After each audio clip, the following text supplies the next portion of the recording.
ಇನ್ನು ಜಮೀರ್ ಸಿಟ್ಟು ಶಮನವಾಗದೆ ಸಮರ್ಥ್ಗೆ ಬೆಂಬಲ ನೀಡುವುದಕ್ಕೆ ಒಪ್ಪಿಕೊಂಡಿದ್ದಾರೆ ಸಚಿವ ಜಮೀರ್ ಅವರು. ಸಚಿವ ಜಮೀರ್ ಮುನಿಸು ತಣಿಸಿದ ಸಿಎಂ ಸಿದ್ದರಾಮಯ್ಯ.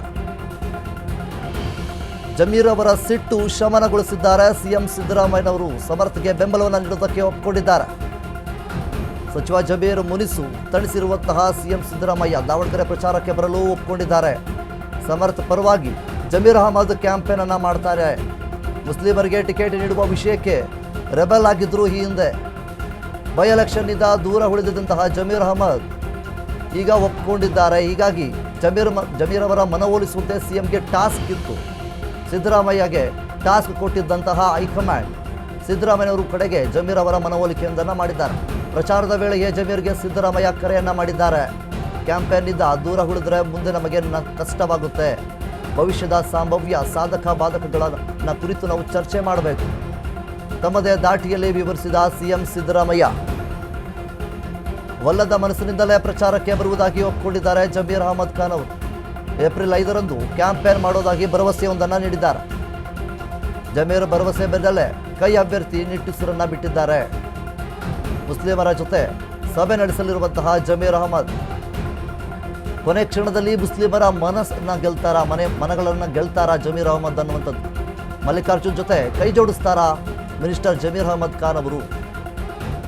ಇದು ಮುಖ್ಯವಾಗಿ ಈ ಒಂದು ದಾವಣಗೆರೆ ಬೈ ಎಲೆಕ್ಷನ್ ಕ್ಷೇತ್ರದಲ್ಲಿ ಜಮೀರ್ ಅಹಮದ್ ಅವರು ಒಂದಿಷ್ಟು ಮುನಿಸುಗಳಿಂದ ಅಂದರೆ ಎಸ್ ಮಲ್ಲಿಕಾರ್ಜುನ್ ಅವರಾಗಿರ್ಬೋದು ಈ ರೀತಿಯಾಗಿ ಒಂದಿಷ್ಟು ಸ್ಟೇಟ್ಮೆಂಟ್ಗಳನ್ನು ನೀಡಿದರು. ಅವರು ಆ ಒಂದು ಸ್ಟೇಟ್ಮೆಂಟ್ಗಳಿಂದ ಅವರು ಮತ್ತು ಅದರ ಜೊತೆಗೆ ಮುಸ್ಲಿಂ ಸಮುದಾಯದವರಿಗೆ ಯಾರಿಗೂ ಕೂಡ ಟಿಕೆಟ್ ನೀಡಿಲ್ಲ ಅನ್ನುವಂತಹ ಒಂದಿಷ್ಟು ಕಾರಣಗಳಿಂದ ಸಚಿವ ಜಮೀರ್ ಅಹಮದ್ ಅವರು ಮುನಿಸನ್ನು ಮಾಡಿಕೊಂಡಿದ್ದರು. ಯಾವುದೇ ಪ್ರಚಾರಕ್ಕೂ ಕೂಡ ಬರ್ತಾ ಇದ್ದಿಲ್ಲ. ಕೇರಳದ ಚುನಾವಣೆಯಲ್ಲಿ ಬ್ಯುಸಿಯಾಗಿದ್ದರು. ಸೊ ಈ ಒಂದು ಕಾರಣಕ್ಕೆ ಹೈಕಮಾಂಡ್ ಅವರು ಸಿಎಂ ಸಿದ್ದರಾಮಯ್ಯ ಒಂದು ಟಾಸ್ಕ್ ಒಂದನ್ನು ನೀಡಿದರು. ಸಚಿವ ಜಮೀರ್ ಅಹಮದ್ ಅವರ ಮನವೊಲಿಕೆ ಮಾಡುವುದಕ್ಕೆ ಹೈಕಮಾಂಡ್ ಅವರು ಒಂದು ಟಾಸ್ಕನ್ನು ನೀಡಿರುತ್ತಾರೆ. ಸಿಎಂ ಸಿದ್ದರಾಮಯ್ಯನವರು ಈಗಾಗಲೇ ಸಚಿವ ಜಮೀರ್ ಅಹಮದ್ ಅವರನ್ನು ಮನವೊಲಿಕೆ ಮಾಡಿದ್ದಾರೆ. ಅವರ ಸಿಟ್ಟನ್ನು ಶಮನ ಮಾಡಿದ್ದಾರೆ. ಖಂಡಿತವಾಗ್ಲೂ ಏಪ್ರಿಲ್ 5ರಂದು ಪ್ರಚಾರಕ್ಕೆ ಖಂಡಿತವಾಗ್ಲೂ ಬಂದೇ ಬರ್ತೀನಿ ಅನ್ನುವಂಥ ನಿಟ್ಟಿನಲ್ಲಿ ಜಮೀರ್ ಅಹಮದ್ ಅವರು ಹೇಳಿದ್ದಾರಂತೆ ಸಿಎಂ ಸಿದ್ದರಾಮಯ್ಯನವರಿಗೆ. ಈಗಾಗಲೇ ಸಿಎಂ ಸಿದ್ದರಾಮಯ್ಯನವರು ಸಹಿತ ಆವತ್ತು ದಾವಣಗೆರೆ ಆಗಿರ್ಬೋದು, ಬಾಗಲಕೋಟೆ ಆಗಿರ್ಬೋದು, ಸಾಕಷ್ಟು ಅಲ್ಲಲ್ಲಿ ಹಳ್ಳಿಗಳಲ್ಲೂ ಕೂಡ ಹೋಗಿ ಪ್ರಚಾರವನ್ನು ಮಾಡೋದಕ್ಕೆ ಮುಂದಾಗ್ತಾ ಇದ್ದಾರೆ. ಕಾಂಗ್ರೆಸ್ನವರು ಸಾಕಷ್ಟು ಪ್ರಯತ್ನವನ್ನು ಪಡ್ತಾ ಇದ್ದಾರೆ.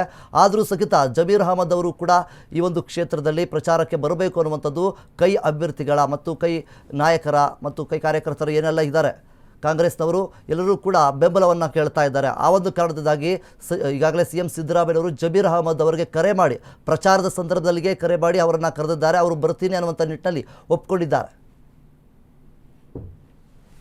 ಏನೋ ಸಿಎಂ ಸಿದ್ದರಾಮಯ್ಯನವರು ಈ ರೀತಿಯಾಗಿ ಯಾವಾಗ ಜಮೀರ್ ಅಹಮದ್ ಅವರಿಗೆ ಕರೆ ಮಾಡ್ತಾರೆ, ಪ್ರಚಾರದ ಸಂದರ್ಭದಲ್ಲಿಯೇ ಜಮೀರ್ ಅಹಮದ್ ಅವರಿಗೆ ಕರೆ ಮಾಡ್ತಾರೆ. ಜಮೀರ್ ಅವರು ಎಲ್ಲ ತನ್ನ ಸಿಟ್ಟು ಮುನಿಸು ಎಲ್ಲವನ್ನೂ ಕೂಡ ಬದಿಗೆ ಇಟ್ಟು ಖಂಡಿತವಾಗ್ಲೂ ನಾನು ಬರ್ತೇನೆ, ಸಮರ್ಥ ಅವರ ಪರವಾಗಿ ಅವರ ಬೆಂಬಲಕ್ಕೆ ನಾನು ನಿಲ್ತೇನೆ ಅನ್ನುವಂಥ ನಿಟ್ಟಿನಲ್ಲಿ ಜಮೀರ್ ಅಹಮದ್ ಖಾನ್ ಅವರು ಹೇಳ್ತಾರೆ. ಈಗಾಗಲೇ ದಾವಣಗೆರೆ ಕ್ಷೇತ್ರ ಆಗಿರ್ಬೋದು, ಬಾಗಲಕೋಟೆ ಕ್ಷೇತ್ರ ಆಗಿರ್ಬೋದು, ಎರಡೂ ಕ್ಷೇತ್ರಗಳಲ್ಲಿ ಬೈ ಎಲೆಕ್ಷನ್ ಚುನಾವಣೆ ಈಗಾಗಲೇ ರಂಗೇರ್ತಾ ಇದೆ. ಇಂತಹ ಸಂದರ್ಭದಲ್ಲಿ ಜಮೀರ್ ಅಹಮದ್ ಖಾನ್ ಅವರು ಏನು ಮುಸ್ಲಿಮ ಸಮುದಾಯದವರಿಗೆ ಯಾರಿಗೂ ಟಿಕೆಟ್ ಸಿಕ್ಕಿಲ್ಲ ಅನ್ನುವಂಥದ್ದು ವಿಚಾರ ಒಂದಾದರೆ, ಇನ್ನೊಂದು ಕಡೆ ಎಸ್ ಮಲ್ಲಿಕಾರ್ಜುನ್ ಅವರು ಈ ಹಿಂದೆ ಕೊಟ್ಟಂತಹ ಒಂದು ಸ್ಟೇಟ್ಮೆಂಟ್ಗಳಾಗಿರ್ಬೋದು, ಇದರಿಂದ ಮತ್ತು ಸುರ್ಜೇವಾಲಾ ಅವರ ಸ್ಟೇಟ್ಮೆಂಟ್ಗಳಾಗಿರ್ಬೋದು, ಇದರಿಂದ ಬೇಸತ್ತು ಹೋದಂತಹ ಜಮೀರ್ ಅಹಮದ್ ಖಾನ್ ಅವರು ಇತ್ತೀಚಿನ ದಿನಗಳಲ್ಲಂತೂ ಎಲ್ಲೂ ಕೂಡ ಪ್ರಚಾರದಲ್ಲಿ ಕಾಣಿಸ್ಕೊಳ್ಳಲಿಲ್ಲ.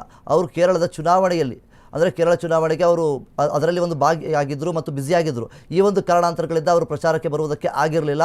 ಈಗ ಸಿಎಂ ಸಿದ್ದರಾಮಯ್ಯನವರು ಮನವೊಲಿಕೆ ಮಾಡಿದ ನಂತರ ಜಮೀರ್ ಅಹಮದ್ ಖಾನ್ ಅವರು ಏಪ್ರಿಲ್ 5ರಂದು ಖಂಡಿತವಾಗ್ಲೂ ನಾನು ದಾವಣಗೆರೆ ಚುನಾವಣೆಗೆ ಅಂದರೆ ಬೈ ಎಲೆಕ್ಷನ್ನಲ್ಲಿ ಪ್ರಚಾರ ಮಾಡೋದಕ್ಕೆ ಖಂಡಿತವಾಗ್ಲೂ ಬಂದೇ ಬರ್ತೀರಾ ಅನ್ನುವಂಥ ನಿಟ್ಟಿನಲ್ಲಿ ಜಮೀರ್ ಅಹಮದ್ ಖಾನ್ ಅವರು ಹೇಳಿದ್ದಾರೆ.